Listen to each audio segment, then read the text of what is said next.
बोले हाँ, वो परमहंसों की संस्था। रचना करो वेद व्यास।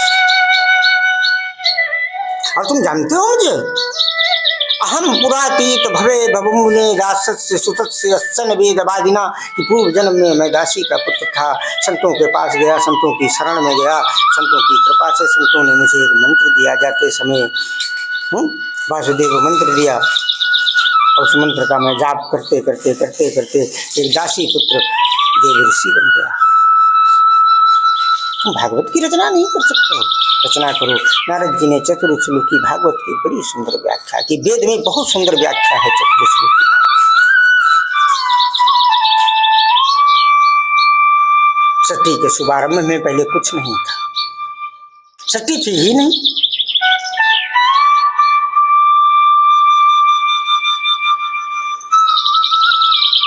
एक परम शक्ति पर ब्रह्म नारायण अपनी आत्या शक्ति के साथ विद्यमान था। स्थावर जंगम उड़वी स्वदेश जरायुज कुछ नहीं, सिर्फ पर ब्रह्म नारायण अपनी आत्या शक्ति के साथ विद्यमान था।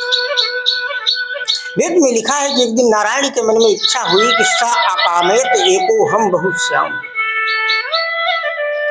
मैं एक से अनेक रूपों में परिवर्तित होना चाहता हूँ, मैं एक रूप से अनेकों में जाना चाहता हूँ, अनेक रूपों में परिवर्तित होना चाहता हूँ। इस इच्छा को जब नारायण ने प्रकट किया तो उस इच्छा के द्वारा नाभि से सुंदर कमलों की उत्पत्ति हुई। कमल पर विधाता ब्रह्मा प्रकट।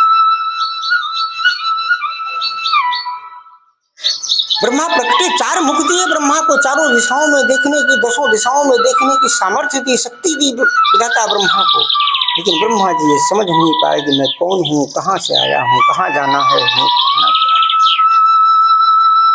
जब कुछ नहीं सूझा तो ब्रह्मा जी कमलनाल की तंतु में प्रवेश कर, जब कमलनाल की तंतु में प्रवेश कर गए, ऊपर आए तो जल ही जल है, अंदर जाए तो प्रभु की नाभि है, ब्रह्मा जाए तो कहा। हजारों वर्ष बीत गए, ब्रह्मा को उस कमलनाल की तंतु के चक्कर लगाते लगाते लगाते लगाते ऊपर से नीचे, नीचे से ऊपर, ऊपर से नीचे, नीचे से ऊपर चक्कर लगाते।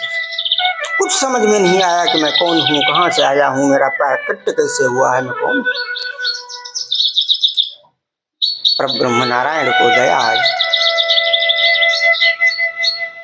पढ़ने वाले बच्चे जो आज हैं वो विशेष ध्यान दें इस वीडियो का। पढ़ने वाले बच्चों के लिए विशेष वीडियो। तब नारायण के मन में इच्छा हुई कि मैं ब्रह्मा को ज्ञान दूं, लेकिन ज्ञान तब दिया जाएगा ना जब वर्णमाला होगी।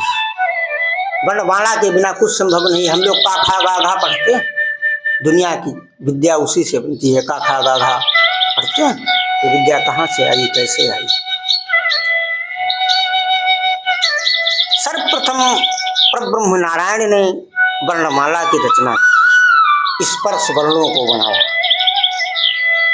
का से लेकर जो मां पर्यंत तक वर्ण है उनको स्पर्श वर्ण बोला जाता है। वेद में लिखा है कि स्पर्श सुयत सोल समय कवि सम निष्किंचनानां न प्रयत्नम विदु। स्पर्शयत सोढ़ सम एक बीसम, वर्णमाला बनाई और दो शब्दों का प्रस्फुटित किया। स्पर्शयत, स्पर्श वर्णों में स्पर्शयत सोढ़, सोढ़ माने 16वां। आप का से गिनना शुरू कर दीजिए, का खा गा घा 16वें पर ता आएगा। और सम 20 एकम मतलब 21, 20 एकम का मतलब संस्कृत में 21 होता है। सम 20 एकम का मतलब 21। आप का से गिनना शुरू कर दीजिए, 21वें पर पा आएगा। ता और पा का जब प्रस्फुटित ब्रह्मा के कान में हुआ, मैं इसलिए कह रहा हूँ विशेष बच्चों के लिए वीडियो है, बच्चों और प्रोफेसरों को भी पता नहीं है कि वर्णमाला आई कहाँ से। हम लोग शिक्षा ग्रहण करते हैं लेकिन वेदों की तरफ नहीं जाते। वर्णमाला कहाँ से आई, क्यों उसकी आवश्यकता क्या थी इस दुनिया को।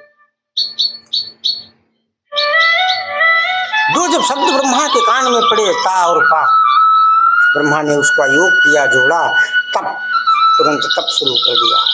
कमलनाल की तंतु में ही तप करते करते बहुत समय बीत गया। तो फिर नारायण को दया आई, ब्रह्मा का हाथ पकड़ा, कमलनाल की तंतु से बाहर निकाला। बोले आइए विधाता, इस सृष्टि में संसार में तुम्हारा स्वागत है। ब्रह्मा जी ने बहुत सुंदर बात पूछी कि मैं और विधाता? बोले हाँ विधाता, सृष्टि का संचार करो। बोले मैं सृष्टि का संचार कैसे कर सकता हूँ? बोले तुमको सृष्टि का संचार करने के लिए ही मैंने तुम्हारा संचार किया है। बोले इतना बड़ा तुमने हमको पद दे दिया, सृष्टि का संचार करने के लिए हमको विधाता बता दिया। हर लोगों के पास 10, 20, 50 लाख रुपए हो जाते हैं, 1 लाख रुपए हो जाते हैं, करोड़ रुपए हो जाते हैं, उनका दिमाग ठिकाने पर नहीं रहता दुनिया में।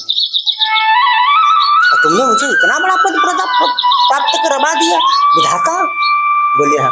बोले तुमको मालूम नहीं है ब्रह्मा, जिन्हें मेरी सत्ता का बोध नहीं होता है, जिन्हें मेरी सत्ता का ज्ञान नहीं होता है, वो अभिमानी हो जाते हैं, और जिन्हें मेरी सत्ता का बोध होता है उन्हें ज्ञान अभिमान छूता भी नहीं। बिल्कुल बात सत्य है। आपको बताऊं, भागवत में लिखा है कि नारायण के एक एक ब्रह्म में करोड़ों ब्रह्मांड लटकते हैं, एक एक रोम में करोड़ों ब्रह्मांड लटकते हैं। आदमी के